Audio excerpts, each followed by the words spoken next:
Nós tínhamos preparado desde a época do Honório uma seleção de mensagens que foram produzidas ao longo do tempo, e esta obra, que tinha sido revisada pelo nosso querido companheiro, que revisava doutrinariamente tudo que a gente soltava, especialmente pela União Espírita Mineira, essa obra ficou guardada muito tempo. E após a desencarnação do Honório, com algumas solicitações que a gente teve de mensagens mesmo diversas, a gente resolveu dar uma revisada no livro, acrescentamos algumas outras, algumas já publicadas no Espírita Mineiro, e fechamos o mesmo livro. E soltamos esse livro, que ele foi editado em prol da ampliação lá do Grupo da Bênção. Então, por isso que ele não está por todo lugar, mas está disponível para quem interessar e não tiver. Mas nós vamos retornar aqui ao nosso trabalho, e o grande objetivo nosso no campo da mediunidade é salientar a par do fenômeno que sempre existiu e sempre existirá, exatamente pela conexão entre espírito e matéria. Isso faz com que eventos surjam, e esses eventos eles têm um papel no despertamento, na aclimatação, na fixação, no incentivo às pessoas. Não podemos descartar isso. Essa história de que não tem que trabalhar fenômeno. Fenômeno é bonito, né, Arnaldo? O fenômeno é bonito, o fenômeno é a prova da imortalidade, o fenômeno, então ele é da vida. Não existe essa coisa de rechaçar o fenômeno. A questão é, nós temos uma prioridade, porque nós já temos o conhecimento da doutrina espírita, nós temos os valores da doutrina espírita correntes no mundo, nós tivemos uma vida missionária do Chico Xavier, iluminando o Brasil inteiro, irradiando para o mundo.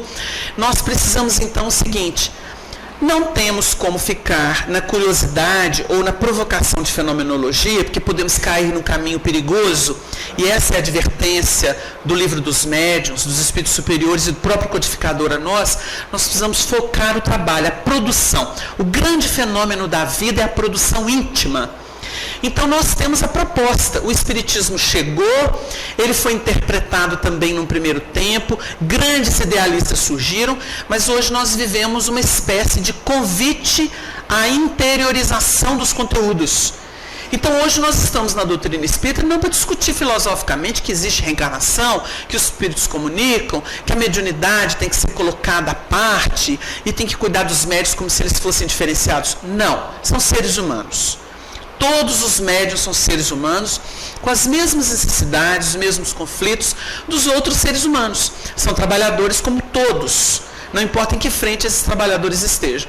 Mas a mediunidade, ela requer uma compreensão mais dilatada, porque o médium, ele tem dificuldade, em função do pluralismo, de ajustar-se a determinado concerto.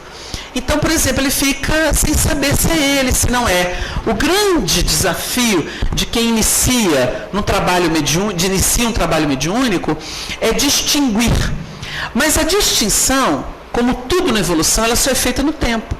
Se a gente, por exemplo, for às ciências, nós vamos perceber que a alquimia antecedeu a química. E nós vamos perceber que os ensaios mais esdrúxulos foram as primeiras manifestações do que hoje é pujante e muito preciso no nosso meio. O médium início de carreira é alguém que precisa principalmente acreditar na perseverança, no poder da perseverança que define o seu caminho. Nós estudaremos aqui, nesses dias, o mecanismo. Nós não quisemos exatamente ater ao mecanismo, porque ele vai ser estudado. E nós quisemos trazer aqui uma proposta de vinculação da mediunidade com a vida, com a evolução, porque não há outra forma mais madura de se ver, de se trabalhar a mediunidade. Nós podemos transformar os ambientes, nós podemos inspirar trabalhos, desde que o nosso coração, a nossa mente estejam vibrando nessa faixa essencial. Porque, olha, se o médium se preocupar com a produção externa, ele vai se decepcionar, daí a pouco ele está se frustrando e afastando do trabalho. Ah, não sei, eu estou achando que eu não sou mais médium, eu estou achando que não é a mesma coisa, eu achei que era uma coisa, mas eu acho que eu estou com dúvida, eu não vou. Começa alguma coisa. Mas se ele vai para um trabalho ou abraça o circuito da mediunidade, entendendo que ele está colocando a vibração da sua alma a serviço da renovação da Terra, não importa se com manifestação muito ostensiva, se menos ostensiva, se com muita certeza, se com pouca certeza, ele vai dar o seu amor, ele vai dar da sua consciência cristã. É muito diferente. Existem momentos em que o médium não consegue discernir o que é dele e o que não é, porque os processos, como a gente observou, essa queda, ela é vista com muito carinho pela espiritualidade, porque não fosse a, entre aspas, queda, nós não teríamos a fixação de valores nesse companheiro e não teríamos uma fomentação de estados em outros. Porque muita gente foi taxada de louco, de louca, aqui na Terra, exatamente porque a saída do padrão comum chamou a atenção da fenomenologia, que foi esquadrinhada pela Terra e que cada qual interpretou segundo pôde, mas abriu caminho. O Emmanuel trabalha em instauração de reflexo como a pedra fundamental de todos os processos. Então, quantas vezes um companheiro passa mal, tem algum lapso de mediunidade e depois ela simplesmente desaparece, porque chegou ao centro espírita. O objetivo era esse. Há uma sensibilização externa, magnética dos espíritos sobre ele, a fim de que ele perceba alguma coisa. E ele chega ao centro espírita. Chegou, entendeu o propósito, vai ser um outro trabalhador de outra área, não especificamente da mediunidade. Quantos começam pela mediunidade e depois descobrem que tem outra função mais importante? Aconteceu com Arnaldo, que chegou a funcionar como médium, depois ele mesmo se definiu por orientação espiritual que ele deveria ser o dirigente. E tinha um porquê. A voz que comandou tanta coisa no passado e coisa estranha, né? Hoje deve estar a serviço da iluminação. Essa foi a informação de Emmanuel para ele. Então, ele abraçou a causa e passou a sua vida dedicada ao atendimento dos espíritos. Então, nós estamos ponderando isso porque o que cabe ao grupo que está conosco aqui, com esse carinho todo, relembrando áureos tempos, né, que tivemos junto a outros companheiros, muito mais capacitados do que nós, e que dividiam esse tesouro de sabedoria, de compreensão conosco, ajudando-nos. Ele fazia aquele que aparentemente caiu, veio, fixou-se, reduziu-se na reencarnação, administrou esses valores de sua pesquisa, de seu trabalho, comungando conosco. E a gente notava uma peculiaridade, especialmente no Honório, que é um deles, são muitos. Ele gostava da coisa tete a tete, coração a coração, porque ele sabia que o trabalho tinha que ter essa impregnação vibratória. Então, o trabalho do médium é um trabalho de coração a coração. Não é um trabalho de multidão, é um trabalho de vibração. Ele precisa estar ciente de que a sua contribuição ultrapassa qualquer cálculo humano. Uma voz a serviço de uma música, ela tange notas, ela apresenta notas e sensibiliza. Ela cria, ela emite, ela dá de si. O médium é alguém que não importa que se recolhendo, silenciando as próprias lutas, mas abrindo o coração na fé, é alguém que dá um testemunho. Quantos espíritos observam isso, mesmo que não se manifestem nos grupos? Quantas entidades fazem uma reflexão a partir de um testemunho desse? E a gente gosta muito de dizer da mediunidade, não propriamente só ostensiva, mas a mediunidade, vocês duvidam que o Arnaldo Rocha não tem mediunidade? Ele tem. E muitas vezes ele é melhor do que o próprio médico que está comunicando, porque ele está em sintonia com os benfeitores para ajudar aqueles que estão necessitando. Então, em todas as posições, nós somos médiuns.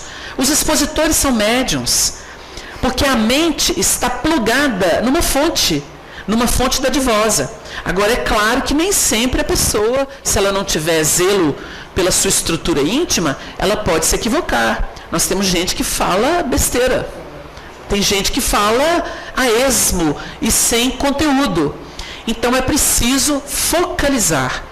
A obra espírita ainda não foi compreendida. Não foi. O homem ainda vive muito de palpite, de modismo. O fato de um movimento ainda gostar de modismo, de disse-me-disse, mostra que não tem maturidade. Então nós temos assim, grupos de pessoas que são maduras. Estas pessoas formam os pilares da regeneração.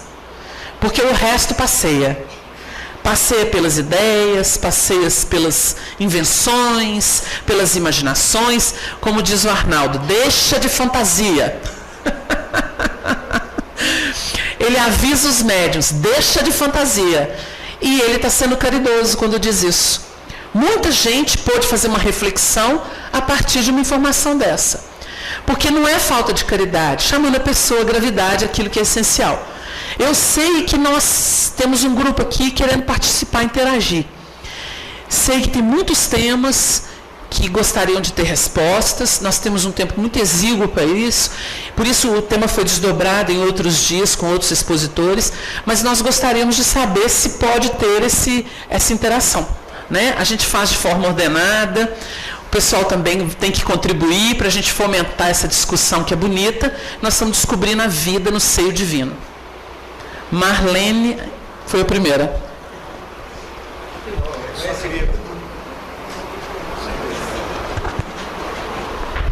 Eu só queria pedir que, como nós estamos gravando tudo via mesa de controle, que quem quiser falar, levanta o dedo, aí faz um sinal, a gente leva o microfone para que não se perca toda a informação. Ou então a pessoa fala bem alto, eu posso repetir aqui para se ficar muito longe. O microfone está disponível. Ah, tem aqui.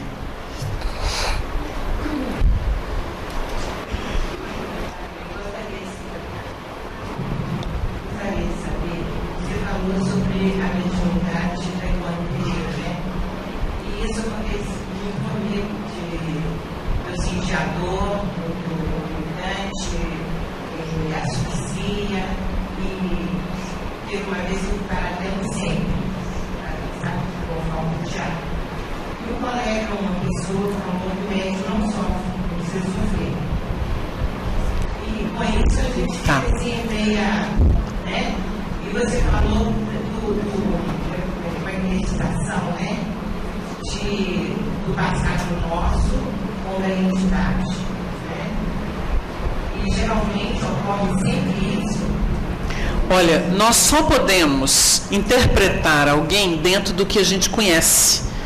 Então, esse alguém vai usar, no caso da mediunidade, dentro daquilo que ele sabe que a gente conhece. O fato de um médium sentir o espírito significa que ele teve uma evolução muito parecida. Por isso ele pode interpretar e vem por uma sensação. Pode ser uma sensação penosa, pode ser uma sensação agradável. O fato de dizer que médium não sofre é uma ignorância sobre o assunto. Não estou chamando a pessoa de ignorante, é uma ignorância sobre o assunto. Geralmente quem diz isso é a pessoa que não tem mediunidade, porque o médium sofre a ressonância sim. Ela só não é duradoura porque ele tem mecanismos de sobrevivência. Essa é a distinção. Todo médium, para receber o contato de alguma entidade que não está bem, ele sente um mal-estar que é momentâneo. Às vezes perdura mais, porque a história dele evolutiva pode ter muito a ver com a história do espírito. Então a ressonância, vamos dizer assim, ela é mais entranhada. Deu uma ideia? Mas não existiria meios de comunicação se o médium não sentisse nada em relação ao que o espírito experimenta. Porque ele não captaria. Tem várias entidades que chegam numa reunião, tem gente que quer mensagem de desencarnado, acha que é mágico. Chega perto do médium, o médium está numa faixa, né? Isso a gente pode recorrer ao rádio. Ele está ouvindo lá uma rádio Guarani, que é mais seletiva. De repente ele vai pôr uma rádio lá que tem forró, tem hip hop, sei lá o quê, né? Essas músicas mais densas. Ele não está nessa faixa. Então ele está tão tranquilo naquela outra faixa que ele não vai captar. Quando os médiuns chegam perto de nós e vai falar que está horrorizado, que está vendo espírito, que a vidência abriu, que está ouvindo, a gente diz assim, usa um exemplo, a gente passa numa rua, tem lixo derramado, tem esgoto parado, tem feiuras na rua. Mas acontece que tem também árvores, onde tem passarinho pousado, né? Então a gente fala assim, por que você vai andar reparando exatamente esgoto correndo, lixo derramado, o tipo de lixo que está derramado? Você pode fixar as árvores, né? Você vai monitorando o seu espaço e olhando para as árvores, para o céu azul. Você tem essa opção. Então, na mediunidade, o Espiritismo vai nos ajudar, explicando todo o processo, a nos situar em outro padrão. Outro padrão. Agora, o Chico Xavier, desautorizando essa informação que você recebeu, perguntaram para ele assim, foi seu Romeu Grise de São Paulo, ele e Dona Hilda, sua esposa, hoje está registrado em livro. Chico, você, isso já em Uberaba, você fica exposto à requisição de encarnado e de desencarnado. É espírito de todo jeito, é gente de toda necessidade te procurando. Eu pergunto, com essa sensibilidade toda de médium que você tem, como é que você dá conta? Aí ele respondeu assim, ah, seu Romeu, ah, Dona Hilda, eu sofri muito. Eu sofri muitos anos por não saber como atender e sentindo essas repercussões. Ao longo de 20 anos, eu aprendi a me situar na faixa do Dr. Bezerra. Depois disso, eu não entro mais em relação com as requisições. Eles lá do alto é que decidem e permitem os espíritos ou as pessoas chegarem e serem atendidos. Por que médium tem medo? Porque, como ele não está centrado, com foco, numa vida considerada comum, e ele ultrapassa isso para quem ou para além, ele se sente sem resguardo. E ele fica com o seu íntimo, porque a mediunidade tem repercussão, tem a ver com ele, com a sua história, com a sua sensibilidade, com aquilo que essencialmente ele elabora. Então ele se vê exposto. Nós, numa oportunidade, tivemos o Honório do nosso lado falando sobre o assunto e a gente estava psicografando. Ao final, ele respondendo uma questão, ele disse assim, olha, a gente dirige reunião mediúnica e na reunião mediúnica a gente nota que o médium fica muito exposto, né, Arnaldo? E ele falou assim, eu sinceramente não sei se eu me entregaria como eles se entregam. Ele fez uma ponderação, sem falsidade, para dizer que é muito simples. Não é muito simples. Se fosse muito simples, nós não teríamos tantos conflitos. Porque nós estamos mexendo com a profundidade do ser se expondo para se redimir, em conexão com outras forças e outros seres que também estão com necessidades. Então, o necessitado ajudando outros necessitados. Mediunidade é isso. Só que o necessitado, que é o médium na doutrina espírita, tem orientação e o outro não tem, como a gente já explicou. O medo corre em função disso. Porque uma pessoa centrada, dona de si, ela está bem. Ela fala a hora que ela quer, ela pensa a hora que ela quer. O médium, ele sente induções que ultrapassam esse mecanismo.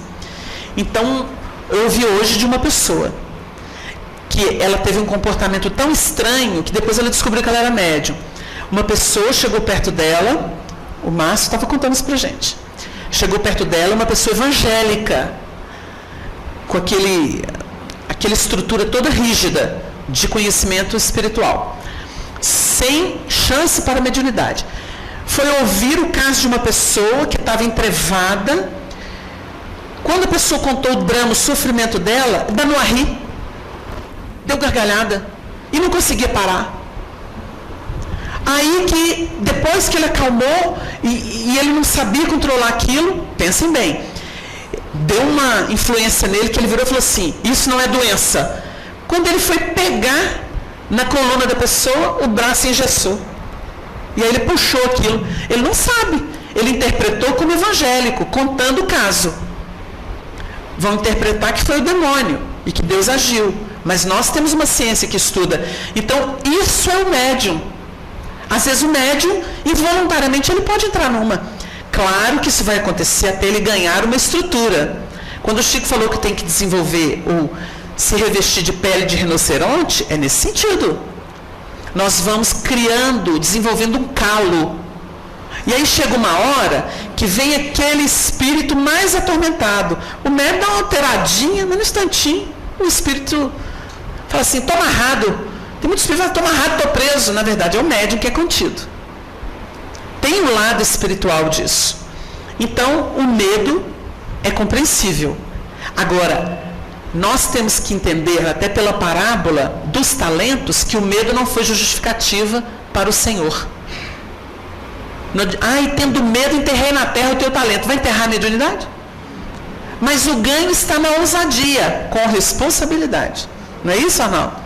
Tem que botar a serviço. Quem opera no bem, tem tudo, né? O Espiritismo nasceu como um estudo aprofundado e sério das questões que a nossa ciência comum não interpreta e nega. Ela não tem instrumento para poder lidar com isso.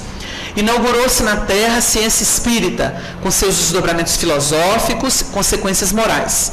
Tríplice aspecto. Acontece que nós estamos num mundo em que o nosso passado, a nossa ancestralidade, ela domina, ela tem força de lei. Quantos milênios nós estamos adorando estátua? Há quantos milênios nós estamos usando luz externa para iluminar-nos interiormente? Há quantos milênios nós temos pessoas que decidem nossa vida íntima em sistemas políticos de domínio, ditos religiosos? Há quantos milênios nós lidamos com mediunidade para atender as nossas paixões? Com a sensibilidade. Então, o Espiritismo é um desafio. Porque o Espiritismo trabalha não com forma, mas com essência. E por isso ele não foi compreendido. O Espiritismo nos fornece instrumento para ter uma evolução consciente, pela fé raciocinada. E a gente não consegue. O espírita, geralmente, a partir do primeiro golpe de uma adversidade, já começa a xingar Deus e o mundo. Muitas vezes. A gente tem o hábito de dizer assim, isso está acontecendo porque eu estou com o Evangelho. Porque se eu não tivesse no Evangelho, estava tudo risonho para mim. A gente fala isso. Isso é a atitude de uma criança. Porque quando a gente vai numa obra Paulo Estevam, você vai ver o Gesiel olhando para a irmã dele num calabouço, sem perspectiva, depois de ver o pai morto, flagiciado, e fala assim, irmãzinha, vamos agradecer a Deus porque ele se lembrou de nós. Quem dá conta disso? Isso é maturidade de espírito. Isso é maturidade de quem sabe que não vai ficar na terra. Agora, não é crítica. Porque a gente conhece muita gente que nem tem religião e que bate um bolão no otimismo, na esperança, na credibilidade, na valorização da vida. Bate um bolão. É a pessoa madura. Então nós temos o compromisso de maturar esse conteúdo. Porque ficar aqui debulhando, questão 625, Jesus modelo e guia, questão 76, seres inteligentes da criação, 23, princípio... É isso. Isso o papagaio faz. Isso tem os CDs para repetir. A questão é interiorizar, mudar padrões. A mente é o espelho da vida em toda parte. Se o espelho estiver sujo, não tem alimentação. O Chico revelou para amigos que no campo do pensamento, no padrão mental, 1/8 a mais no pensamento lança a pessoa na mediunidade que capta do infinito. Ele deu a senha. Mas tem que subir um padrão aí, tem que ir 1/8 acima. Tem que sair do comum. Nós estudamos biorritmos humanos, sabemos lá, o estado alfa, que é comum, vão meditar, aí apega-se mais à técnica externa do que à proposta interna. Então fica aqueles defensores, tem que sentar na posição de lótus. Tudo bem, faz bem, é bom que exercita o corpo, circulação sanguínea, tem seu mérito. Agora, o elemento tem que ficar igual um alienado para poder falar que medita? Espiritismo já varreu esses excessos. Nós temos que entrar para o cômodo íntimo, entrar em relação com Deus. O indivíduo está no ônibus sacolejando, o povo conversando fiado, falando de novela, falando de tudo. Ele pega uma obra de André Luiz e vai lendo. Se não enjoa, né? Está lendo, e aquilo ele delicia. Aí ele para assim, olha para o ônibus, enxerga o céu, uma árvore, uma ponte. Ele não está ali. Ele usa aquilo por indução. E vai lá no nosso lar, e vai lá no mundo espiritual, e fixa o talento. Os espíritos que estão ali, olha e fala assim, tem um alienado ali, ó, todo mundo aqui bombando, e ele ali sumido, não sei onde é que está. Espírito inferior, o superior que passa fala assim, louvado seja Deus, tem alguém vibrando amor. Para ajudar essa turma, a maioria aí que está tudo doida. Então é por aí. O Espiritismo veio como proposta de libertação e o Evangelho de sublimação. Eles se conjugam, porque o Espiritismo é chave para entender o Evangelho. Então é nesse sentido, estamos longe ainda de dominar esse assunto, né? E nós temos que lembrar que quando a Terra nos engole, né? O que acontece? É a terra dos problemas. Mas para que a gente é situado ali? Se você não levar um instrumento, a espiritualidade não faz curso no além. O livro Pensamento e Vida não é a adaptação de um curso para quem vai reencarnar, e o Emmanuel trouxe para a Terra, e é um espetáculo de orientação. Tem curso no mundo espiritual para preparar as pessoas. Então você vai lá na árvore da vida para lançar a mão da imagem do Antigo Testamento que nós trabalhamos aqui, o Gênesis, a árvore da vida. A árvore da vida é a fonte do amor, é a vida eterna. A criatura não sofre, ela não tem intempéries. Mas para chegar lá a gente vai, faz uma prece, uma meditação, vai lá. Vem um problema da vida, vem alguém que dá uma tacada boa na gente, a gente desce. Você cai na vibração. Descia um homem de Jerusalém para Jericó e foi assaltado por ladrões. A gente apanha, então fica mortificado, semi-morto, acha que não vai dar conta. Mas vem a caridade do céu no bom samaritano e pensa as feridas, recupera as nossas forças. Isso é auxílio divino. Mas tem gente que já desce para não perder a altura. São aqueles que são orientados pelo alto, que fizeram curso, que estão estudando doutrina espírita, porque a doutrina espírita na Terra reaviva em nós aquilo que a gente recebeu do outro lado. Ou se não recebeu, vai implantar para ter. E os espíritos vão fazer o trabalho durante a noite, se a gente oferecer ensancha para isso. Então é uma conexão de forças. Ninguém está desprovido de assistência. Quando ele cai na Terra para fixar os valores dessa luta. Não é para falar assim, eu vim aqui porque é castigo. Que castigo? Eu vim aqui para me promover. Eu vim aqui para dominar isso e exercitar as minhas forças que estão se desdobrando. No campo da mediunidade, eu aprendi isso pessoalmente com André Luiz no livro de Obsessão. Porque ele cita que o médium é um enfermeiro. E o enfermeiro não faz a vontade do paciente rebelde. Insensato, incapaz de entender o que ele precisa. Eu aprendi isso, fui lendo. Falei assim, fazer o que o espírito quer, mediunidade, tem gente que propõe isso. Isso chama-se obsessão. Retratar espírito de toda forma, nos desvarios dele, achar que isso é mediunidade, e que isso é um bom médium, isso é obsessão. Não podemos inverter os papéis. O médium é aquele que ainda dá uma ajudinha para o elemento. Porque ele desceu para acolher, mas ele não desceu para ficar com o elemento, ele desceu para não perder a altura. Isso é que tem que ficar muito claro. O médium tem sim ressonância, mas ele não fica. Ou se fica, fica pouco.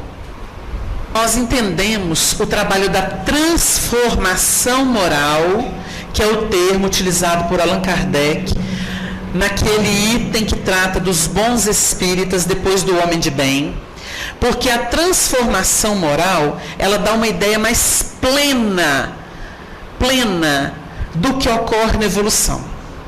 Na transformação moral, nós vamos entender uma pessoa que tinha hábitos, que tem conquistas, e que vai pegar todo esse material e filtrá-lo por uma proposta superior que ela recebeu. Isso começa no plano do pensamento. Porque na evolução, nós começamos da sensação. Então o Emmanuel tem uma síntese que ele diz assim: sentindo pensas, pensando ages. E aí vem ou maldição ou bênção, dependendo do teor da nossa ação.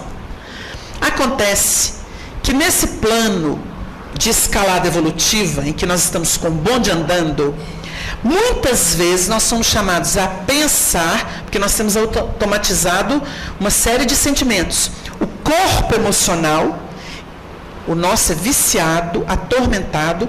Nós temos, assim, referências de emoção a ponto de achar que fazer escândalo quando uma pessoa não nos quer é mostrar que tem amor. Enquanto que mostrar amor, muitas vezes, é deixar derramar uma lágrima em silêncio, confiando em Deus, como Maria fez diante da cruz. Isso é amor, sem revolta. Renúncia, humildade. Aí tem amor. O outro tem capricho. Mas a gente interpreta o capricho e a loucura como sendo amor. Então nós somos invertidos. Então chega uma hora em que nós temos que buscar pela razão, ambientar esse material, laborar em cima dele e trazer ele para dentro. Então fecunda o campo mental e nós vamos ambientar no sentimento. Por isso que se diz, Paulo é que trabalha isso, que Cristo é a cabeça do varão. O varão é a cabeça da mulher. A mulher só pode entrar no templo com cobertura. Porque senão vai fazer que nem a Eva. Sai na frente, toma providência pelo desejo, e quando a gente pensa é tarde. O Adão foi chamado depois que ela comeu da árvore da ciência do bem. Meu Deus, eu fiz sem pensar. Danou-se. Então o mecanismo agora, pelo estudo, é esse. Conheça a proposta, se norteie, se oriente. É o que a gente faz na escola. Nossas crianças vão para a escola para aprender o que a gente já sabe. A gente consegue passar por osmose?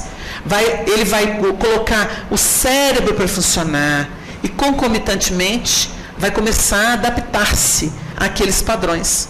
Quando o Chico recebeu orientação de Emmanuel, foi disciplina, disciplina e disciplina.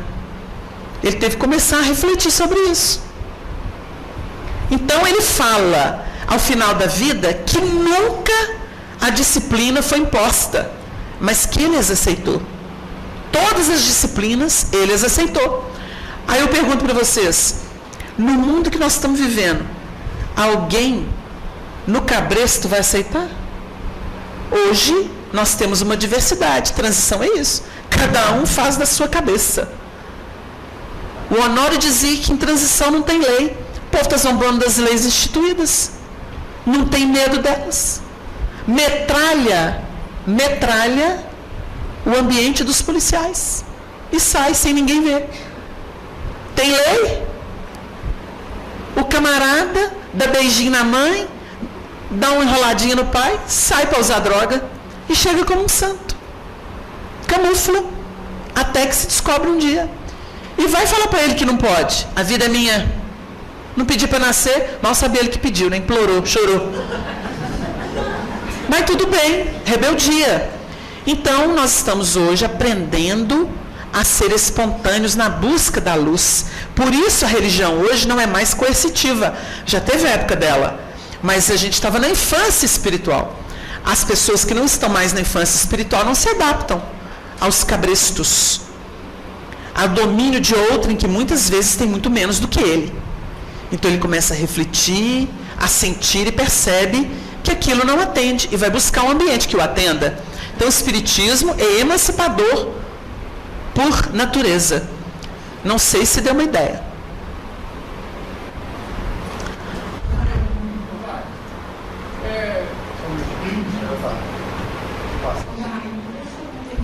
Fala bem alto.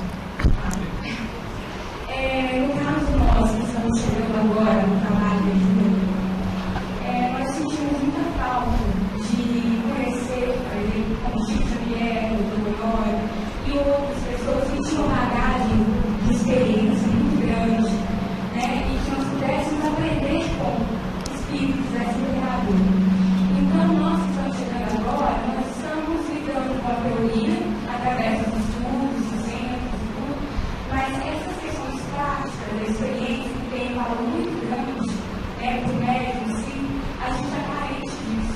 E isso gera uma insegurança muito grande, porque a gente não está encontrando isso, a gente está vendo que a gente só está tendo as nossas experiências, mas a gente não tem algo, vamos dizer assim, um espírito mais elevado, encarnado, que possa estar orientando como se conectou com vocês. Olha, eu até entendo a sua colocação, mas não é tão simples como você pensa, não. Não. Na verdade, o Honório, o Arnaldo, o Chico, eles davam testemunho da vida deles, do contexto de trabalho deles.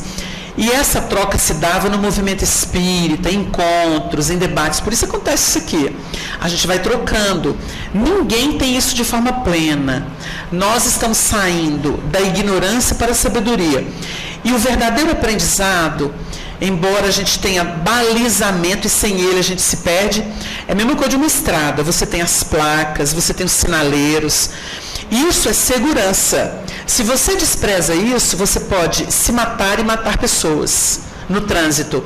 Da mesma forma na mediunidade. Ela precisa de condução. Então nós temos balizamento. O essencial já foi revelado. Inclusive pela obra do Chico, que ilustra muito. Você vai pegar nos domínios da mediunidade, ele vai estudar do mundo espiritual para a Terra, o comportamento dos médiuns, as habilidades mediúnicas de cada qual, como o trabalho se processava, e com isso ele cria referência, porque eles discutem o assunto visto do mundo espiritual para a Terra. Então traz muitos conceitos, observando a prática. Ela não é tão teórica, mas a questão é que muitas vezes a gente quer enquadrar a nossa sensibilidade dentro daquilo. Aquilo tem que nos inspirar, e o principal é o aspecto moral de reverência ao trabalho, de respeito. Respeito a nós como médiuns. Por isso o médium ele tem que ser honesto. Ele não pode tentar competir. Ele não pode querer ser maior do que ele próprio. Ele não pode querer dar um passo maior do que suas pernas suportam. O Leon Denis teria dito uma frase: não peça ao médium o que o médium não pode te dar. Então tem muita gente que esquece disso, é o que a gente estava falando das comunicações. Querem comunicações improvisadas. A comunicação vai passar pelo médium. O médium tem uma estrutura cultural. Ele tem o seu jeito de ser. Então, querendo ou não, vai ter ali o filtro do médium para receber um comunicado. Ah, ele não falava essas palavras. Pega o conteúdo, vai ficar preso a termos? Às vezes vence o médium mais maleável. O Chico, que era o Chico, ele explicou para muitos amigos que viam aqueles espíritos sem muita condição de comunicar, mas o desespero era tanto, a necessidade de orientação, a espiritualidade permitia, os espíritos imploravam. Ele sustentava esses espíritos e ajudava esses espíritos a escrever. Ele como médium, com aquela majestade mediúnica que ele desenvolveu na base das suas virtudes espirituais, morais. Então é muito por aí. Cada médium é um, não tem um igual ao outro, não existe. Então ele tem que fazer o seu caminho, agora com seriedade, com honestidade. Dona Ivone Pereira, quando ficou velhinha, idosa, nós temos uma companheira que frequenta o Grupo Emmanuel que me mostrou a carta. A gente queria até achar essa senhora, porque isso é um tesouro, aliás, de lição para o movimento espírita inteiro. Quando ela ficou idosa, já estava lá com seus 70 e alguma coisa, enferma, ela pediu uma orientação, uma receita, escreveu para ela. Dona Ivone nunca se negou a isso, mas ela escreveu uma outra carta dizendo: olha, minha filha, eu estou velha, adoentada, perdi a mediunidade, porque ela decresce, o seu poder decresce com a idade. Portanto, eu não tenho essa expressão mediúnica mais. Eu peço que você procure um centro espírita cristão. Lá você vai ser orientada, vai receber assistência dos bons espíritas, porque minha tarefa mediúnica terminou com o declínio da idade, das forças. Foi honesta. Foi honesta. A honestidade da Dona Ivone impressiona. Impressiona, porque muita gente não tem, mas quer parecer que tem. Quer mostrar que tem. Esse é o perigo. Esse é o perigo. Se tem, tem. Se não tem, não tem. Se veio, veio. O Arnaldo conta pra gente que eles faziam várias perguntas para o Chico que intermediavam os espíritos. Tinha pergunta que o Chico calava, sequer dava resposta. Não tinha que falar, porque era médium. Podia até saber, mas não falava. Não tenho permissão para falar desse assunto. Pronto. Ponto final. Nem se discutia. E eles eram amigos de verdade e respeitavam. Não ficava em cima azucrinando o médium. Porque aprenderam a respeitar os limites, a ordem das coisas. E isso tudo tem que ser considerado hoje no nosso trabalho. Então, o caminho mediúnico é um caminho de aprendizado, porque nós só sabemos o que sofremos. Tá? Perseverança. Não é à toa que Jesus falou, aquele que perseverar até o fim será salvo. Salvo de quê? Da dúvida, da descrença. Quem acha que espírita de vez em quando não passa por uma tremenda incredulidade? Não entendeu o que é mecanismo de evolução. Porque de vez em quando a gente sai de um padrão para outro mais essencial. Então tem hora que a gente questiona um monte de coisa e acha que vai se perder, que vai deixar de ser espírita? Não. Vai entender mais profundamente. Porque persevera. Porque busca. Porque reflete, medita. Não vem pronto. Os espíritos soltaram a revelação cheia de códigos. Quem estuda a obra de Emmanuel sabe disso. Por isso que o Haroldo é um especialista. Ele sabe ler nas entrelinhas. Então ele pega daqui, pega dali, ele monta um cabeçalho. Ele monta ele monta todo um... Como é que chama aquele brinquedinho que é picado? Quebra-cabeça. Eu falei cabeçalho. Ele monta um quebra-cabeça. Então, gente, o caminho é este. O caminho é de construção. A evolução é pessoal e intransferível. Não adianta eu falar assim, o Chico já fez tudo. Coitado de mim, vou ficar assim o resto da eternidade. Eu tenho que falar assim, o Chico fez, eu vou me inspirar nele e vou fazer bonito. Isso é postura de espírita. Porque não existe fim para nada. O Chico continua também. Porque o que ele fez foi uma etapa, tem outras. Nós preferimos focar pela proposta do codificador, domar as más inclinações, transformando-se dia a dia à luz que é proposta. Porque esse negócio de pôr remendo, de pano novo em vestido velho não dá certo, não. Tem muita proposta aí que é assim, você merece ser feliz, então você se ame.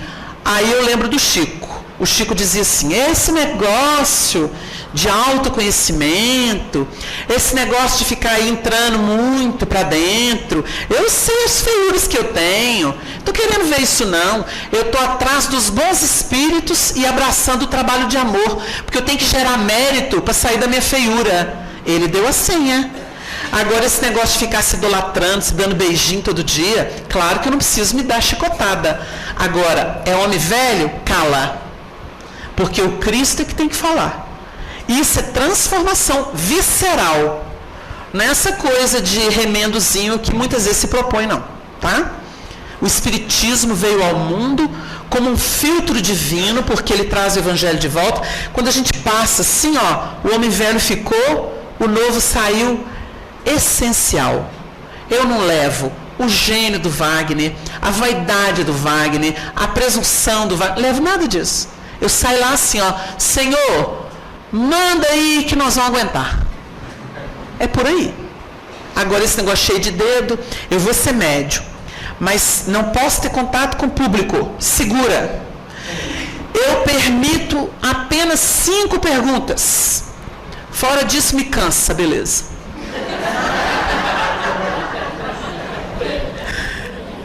Nós viemos aqui foi para gastar no bem. E o Paulo é que fala, melhor sofrer no bem. Quem se entrega à humanidade, como Chico se entregou.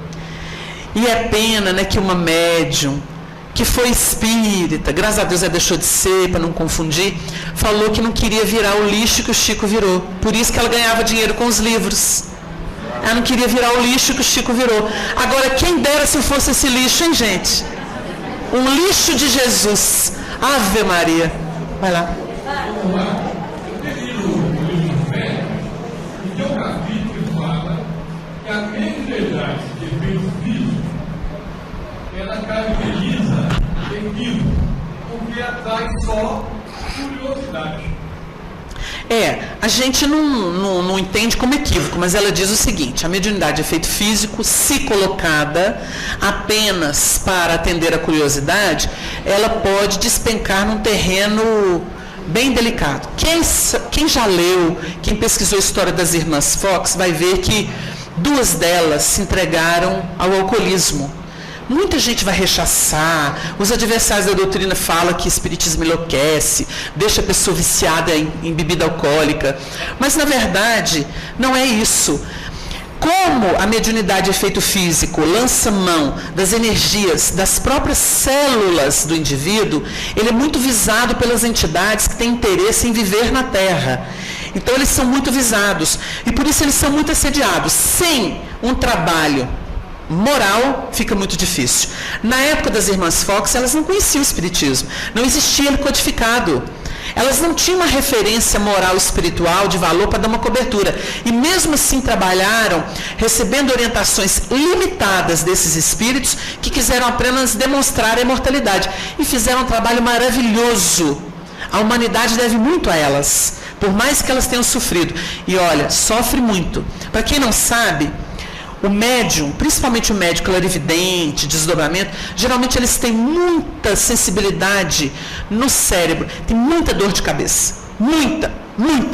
Elas tinham dores de cabeça de ficarem acamadas por dias, em função dessa sensibilidade. Por quê? Os centros de força, eles se exteriorizam. O perispírito como que sai para fora do próprio corpo. Então a gente entende o Honório falando assim, ele se expõe muito. O Arnaldo outro dia, num depoimento, ele falando sobre ele, falou assim, eles sofrem muito. Sofre, porque tem exposição. Imagina sem cobertura espiritual. O espírito tem. Agora imagina como é que fica o povo, que tem mediunidade e que não tem referência de nada, fica ao léu aí. É comércio com forças complicadas, inferiores, de natureza inferior. Então nós precisamos ter uma reflexão madura sobre o assunto, tá? Mais alguém?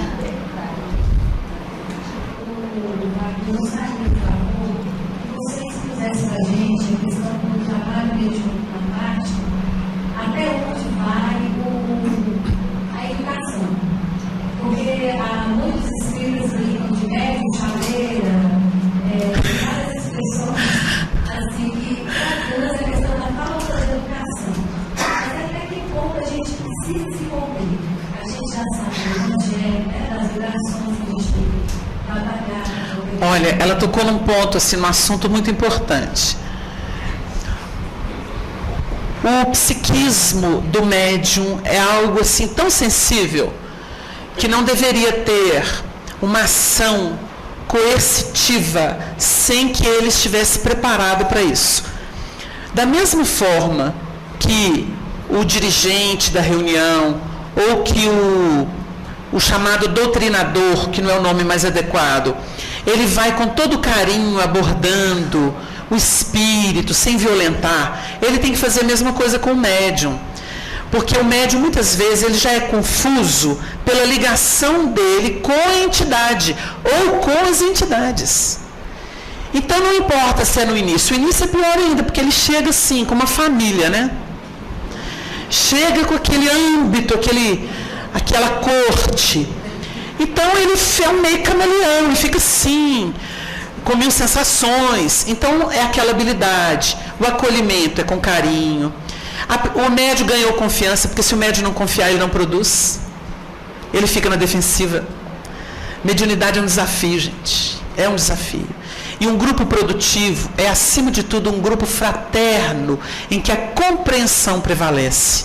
Porque se o dirigente vem e enquadra, ele já é como se fosse assim, uma plantinha muito tenra, que veio aquele solzão assim, crestou.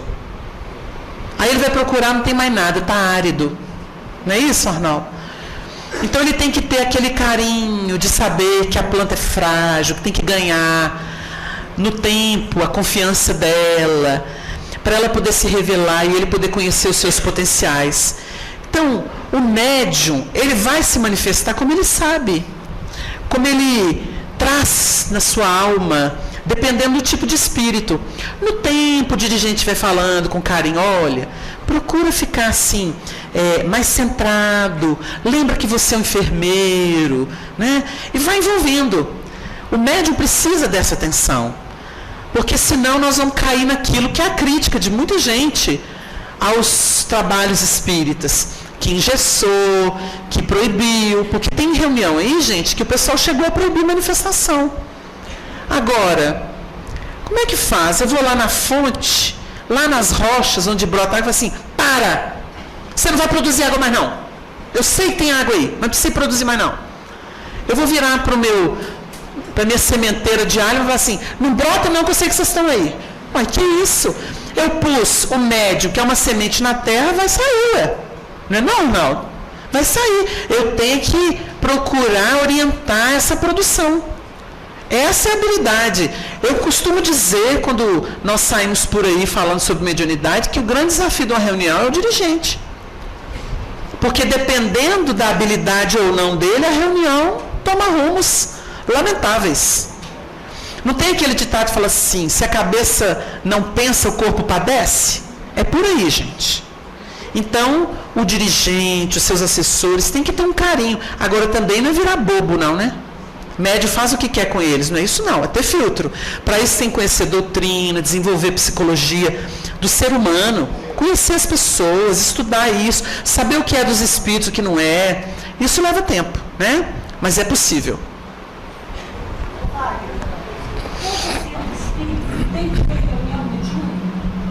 Olha, nós não podemos dizer tem que ter. Em espiritismo existe isso. Mas é recomendável? Sim. E a argumentação está com Emmanuel, na introdução do livro Desobsessão.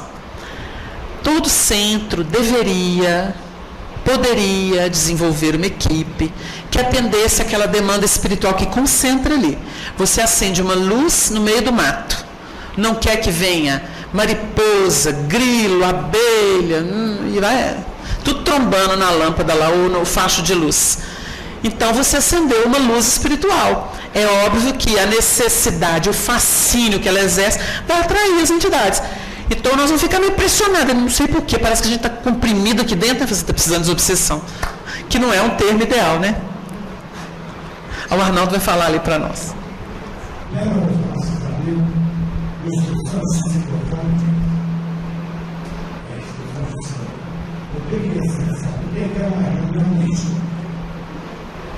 É a missão triessencial. Ele está lembrando que no livro Instruções Psicofônicas, o Emmanuel tem uma página chamada Trio Essencial. Ele vai definir o que é necessário numa reunião mediúnica, né? Em que ele vai falar do dirigente, do médium e do assistente. Ali é uma beleza. Mas é no livro Instruções Psicofônicas. Trio Essencial. É o título da página. Tá, vamos deixar para o pessoal pesquisar. Tá.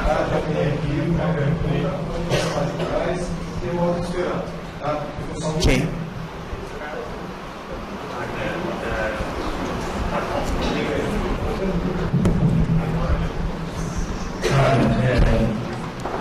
Você começou a tratar da relação daqueles que cercam ele, dentro dos centros, institucionalmente.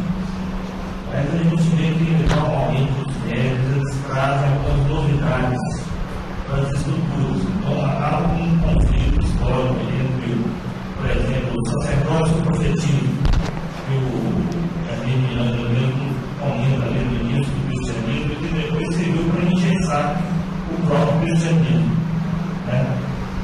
Então vai um pouco esse ponto de equilíbrio entre a direção e a expressão do médico, que eu estava pensando mesmo naquele controle universal do centro espírito que o Kardec nos falou.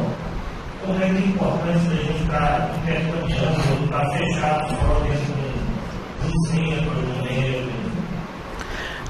O Adriano está trazendo um ponto bonito, porque quem estuda amplamente a revelação espírita entende a dinâmica evolutiva, como nós já afirmamos. E ele vai perceber que muitas vezes o médium tem uma fixação nele próprio, que pode se chamar animismo ou pode cair para um terreno de mistificação. E pode até ser que ele sintonize também entidades. Então, nós temos probabilidades aí no terreno. Se o médium é fixado nele mesmo, ele vai repetir sempre a mesma coisa e impor aquilo. Aquilo é uma grande verdade, porque é o disco de vinil que arranhou e ele vai ficar repetindo aquilo. Esse é um problema. Ele é um necessitado, precisa do carinho, da compreensão, das preces, da paciência do orientador, para equacionar o drama, porque é um drama dele que ele traz. Nós temos um outro aspecto, que é o aspecto da mistificação. O médium, dependendo do que ele fez, então nós podemos dar um exemplo aqui. Às vezes a pessoa esteve nos ambientes religiosos do passado, envolvido, por exemplo, com crimes religiosos. Vamos colocar criar uma situação. Então ele tem crimes religiosos. E para isso ele teve que fazer política sórdida, junto de superiores, junto do rebanho, para poder passar por o que não é. E na verdade ele estava colhendo informações para poder penalizar as pessoas, entregar as pessoas. Seja para o Santo Ofício, não importa o nome disso. Vamos supor que essa criatura entrou num processo obsessivo e ferrenho e sofreu no mundo espiritual. E a obsessão, gente, abre caminhos no psiquismo, amanha o psiquismo. Então essa pessoa se tornou sensível, reencarna. Então ela reencarna, é um médium, né? Chega na doutrina espírita, estuda, acha bonito, mas chega um momento em que essa criatura, exatamente por estar se entregando a forças espirituais, ela vai ter que se rever. Porque reencarnar significa o peso específico dela em aspecto vibratório, expresso no perispírito, ele vai estar compatível com o que ela atrai para ela. Aí é um estudo bonito, complexo, mas bonito. Então ela começa a sentir que está voltando para uma época. E vem os companheiros que foram criminosos e que viram que agora ela está meio desertor. Aí vem a grande prova para esse médium, por exemplo. Então eles não chegavam a assediar, e o que acontece? São parceiros do passado. Quando chega, eu fiquei mais forte agora. Começou a pensar no assunto. Não, esse negócio está meio parado, vamos renovar isso aqui. Ó, tem que ter aqui firmeza. Ó. Vocês estão dormindo? Acorda! Para que ficar igual besta no espiritismo? Nós podemos fazer acontecer. Aí começa uma proposta. Desenvolve uma ideia aqui, outra ali. Aí o povo fala assim, nossa, que pujança de mediunidade. Nossa, não é que ele está falando a verdade, vocês acham que eu preciso falar mentira? Vai lá, pega os nossos fracos. Tá vendo aqui, ó? As instituições estão engessadas, os médios já não dão conta de nada. Vocês têm que acordar. Vem aqui, vamos começar um novo movimento. Aí quem é desatento, está cansadinho, né? Está meio dizendo assim, não é que é verdade? Vamos lá. Aí começa a engrossar o circuito. O que virou ali? Prova para todo mundo, para saber onde está o coração, se é leal à verdade ou se ainda compra pelo engano, por causa do peso específico da vibração. No mundo espiritual, André Luiz não fala que o peso específico do perispírito é que define o piso em que a criatura vai se ajustar nele. Mas isso vem da mente, das elaborações mentais, porque o elemento vibra, aí a gente vai entender aquela afirmativa que já foi trabalhada tantas vezes pelo Honório. Vocês entenderam por que o corpo mental se projeta no perispírito? O perispírito é, vamos dizer assim, a expressão do corpo mental. Porque é o labor interno da alma. E ali a densidade do perispírito fala do que a mente elabora. Então nós temos que pensar com cuidado no assunto. Porque o médium pode criar um sistema e repetir o passado. E tem muita gente que fica encantado. Aí a gente entende a Eva. E ela viu com a proposta da serpente, que a árvore era boa para se comer, agradável aos olhos. Então tem muita gente que hoje fala da literatura espírita e fala assim, ah, pois é, eu já li André Luiz, já li Emmanuel, né, já estudei codificação, vou no centro há muitos anos, estou adorando esses livros novos, porque fala tudo que a gente entende. Tomem cuidado. Falou nossa língua, está comprometido. Esse é o perigo. Eles seduzem pelo que a gente tem. Por que é que a gente fica assim, é tão difícil entender o André Luiz, né? Tô aqui, já li 3 vezes esse parágrafo. Parece que foge de mim. Esse é bom. Esse é bom. Porque daqui a pouco, quem não entende sintonia do universo, não sabe interpretar o que é leitura. Porque a leitura é uma codificação vibratória. O Emmanuel vai trabalhar isso. Nós vamos perceber que quando se pega um livro de André Luiz, ele não está só relatando o mundo espiritual, não. Ele está trazendo para as letras o que se vive no além. Ali está cheio de vibração. Então a pessoa lê e fica assim, não entendi. Ah, isso é utopia. Onde que ela está? No mundo. Bem agarradinha. Porque o povo fala assim, é porque ele é letrado. Não, porque tem gente que é letrada, lê e não entende. A prova é essa. E outros que são iletrados pegam e bebem. Não é por causa de vernáculo. Isso é desculpa. Isso é uma interpretação humana. É sintonia. Aquilo não repercute. Então o indivíduo pega e vai.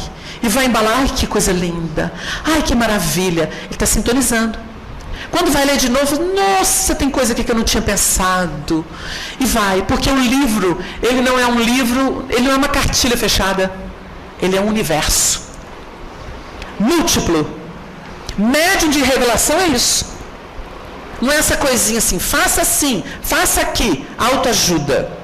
Isso é para a psicologia humana. Isso aí é trabalho do homem. Valorize-se. Chega no serviço, se imponha para o chefe. Autoajuda.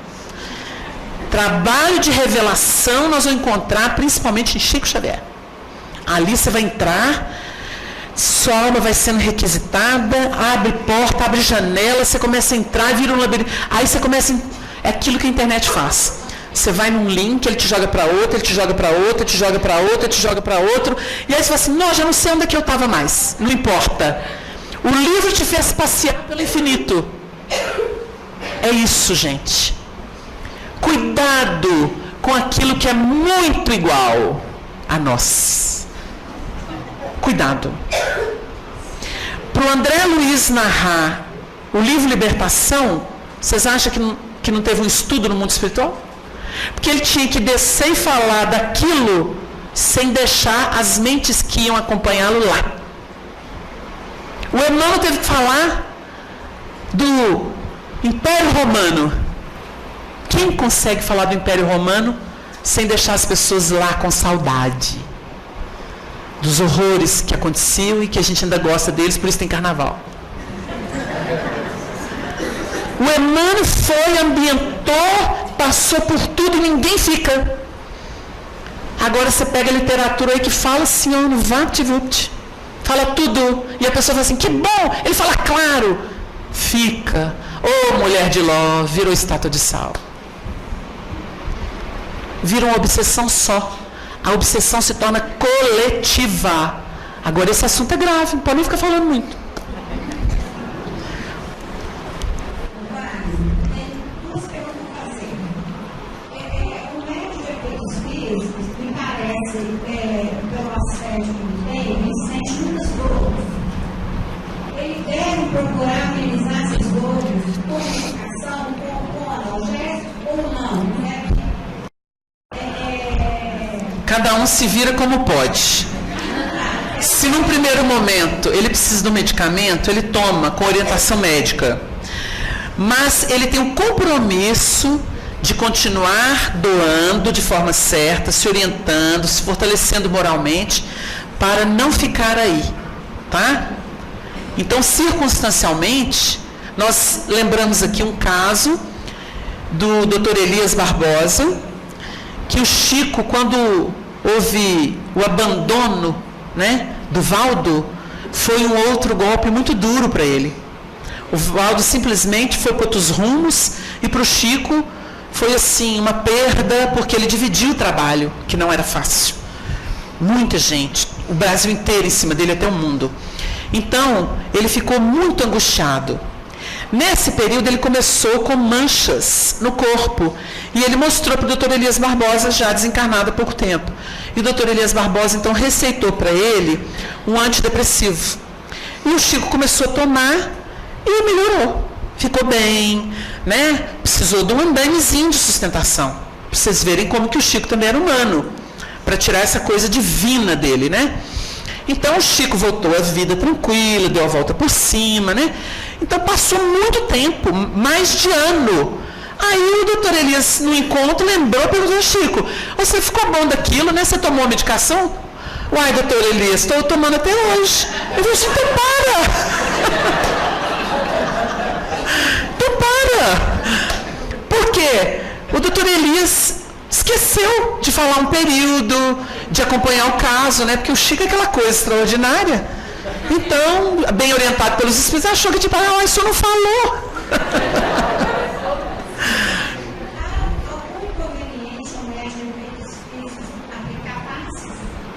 Ué, mas se a abundância de fluidos que favorece o passe está exatamente aí, a base dela é efeitos físicos. Ele tem que dar muito passe.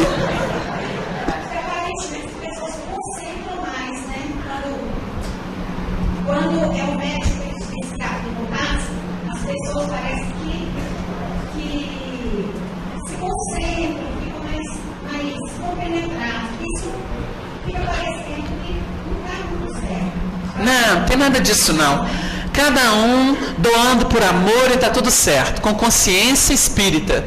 Porque a gente já não é o do atabaque lá, né? Já saímos da taba, então vamos fazer de forma civilizada, coordenada, sem excessos, nem negando a nossa fragilidade muitas vezes e nem também deixando de atender a disciplina, que é importante.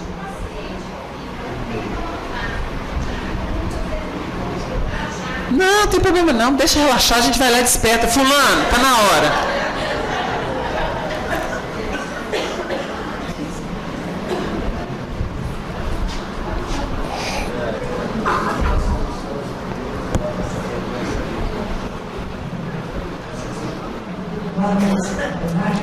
Boa noite. Eu frequento o centro espírita há muitos anos e lá, normalmente eu falo muitas vezes, cito um exemplo de um palestrante que falava muito bem durante muitos anos, e havia um palestrante que ficava lá atrás, ouvindo durante esses mesmos anos.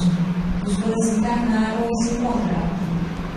Quem ouvia estava num estágio muito mais elevado do que o palestrante que falava muito bem, mas não fazia o que falava. Bom, eu estou dizendo isso porque você citou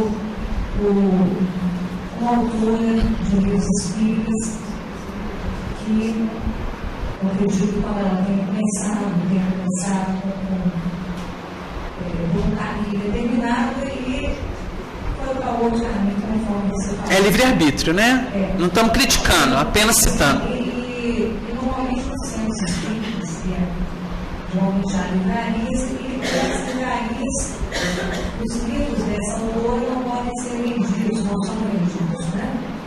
O que eu quero te perguntar é o seguinte: eu já li vários livros, né? Acho que eu vou perguntar muitos anos atrás, e embora ela escreva durante um encontro de ganhar dinheiro, as mensagens são maravilhosas. Então, o que eu te pergunto no começo ela era acompanhada, historiava o espírito. Não, já entendi a proposta. É possível, então, que o mesmo espírito continue acompanhando a pessoa que escolheu outro caminho, mas que indiretamente continua fazendo bem, sem querer a quem lê, da mesma forma que muitos padres, pastores. Sim, já entendemos aqui. Eu já entendi aqui. Nós podemos fazer um comentário rápido, porque nós não somos julgadores de ninguém. Nós temos, gente, o espiritualismo. O espiritualismo está no mundo, vem de qualquer livraria e tal. Casa espírita pode usar o espiritualismo como referência. Como referência. Ninguém vai deixar de ler porque não tem índex na doutrina espírita. Agora, qual que é o papel da casa espírita? Ensinar espiritismo. Então, se não for ensinar espiritismo, vai ensinar outra doutrina, tira o nome espírita. Espírita seja o nome do teu nome. Escreve Emmanuel no livro em que ele comenta o livro dos espíritos, Religião dos Espíritos. Então, nosso pensamento no espiritismo tem que ser espírita. Eu vou para a casa espírita para ensinar Blavatsky, para ensinar o Balde, eu posso citar aquilo que tem consonância com a doutrina, como referência. Agora, eu vou ficar promovendo isso no centro espírita em detrimento da obra da codificação, da obra do Chico? Isso é crime. Crime, deslealdade com a doutrina que a gente diz abraçar. Isso é infidelidade. Não é? Porque a gente vai enganar as pessoas que chegaram aqui e falam assim, eu vim porque aqui é um centro espírita, eu estou querendo começar. Então tá, você vai ler aqui Blavatsky, a doutrina secreta. Você vai ler aqui, não sei que autor. Ué, mas, ele é espírita? Não, nunca foi. Ué, mas o senhor me deu para eu ler? Isso é deslealdade. Centro espírita tem compromisso de ensinar espiritismo. Ué, vou para a escola vai me ensinar exatamente o contrário do que ela se propõe? Ou me distrair? Não, você veio para o parque, não foi para a escola. Que isso? E a coerência, como é que fica? Então é esse pensamento que a gente tem. Agora, o que cada um faz da sua vida, né? Porque pelo menos essa senhora que foi citada, ela teve a dignidade de falar, não sou mais espírita. Então, com o espírito dela, ou com o animismo dela, não importa, ela está ajudando muita gente. Mas é espiritualismo. Agora, não venha contra a codificação, não venha contra a obra revelada, consagrada, e dizer que é espírita, porque não é. Espírita é espírita. Ele passa pelas obras da codificação e se desdobra aí no que é sério. Fora disso é espiritualismo. Tem muito autor aí que está no meio espírita vendendo livro que chega perto e fala assim, você não é espírita, você é espiritualista. Porque divulga coisa antidoutrinária. É só falar isso. Você pode vender o que você quiser, mas espírita você não é. Quando me perguntam, eu falo. Eu só não provoco. Porque a gente também não pode sair atacando as pessoas. A gente respeita o trabalho delas. Está servindo para um monte de gente. Agora, não é espírita. A questão é só essa. Allan Kardec já criou termos para cunhar o espiritismo. E não confundi-lo com o espiritualismo. Não seremos nós que faremos isso. Né? Se o espírito está com ela, não sei.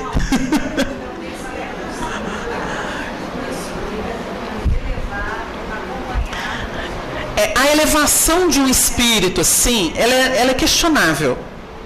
A gente pode interpretar que é elevado, mas é um espírito que gosta de novela.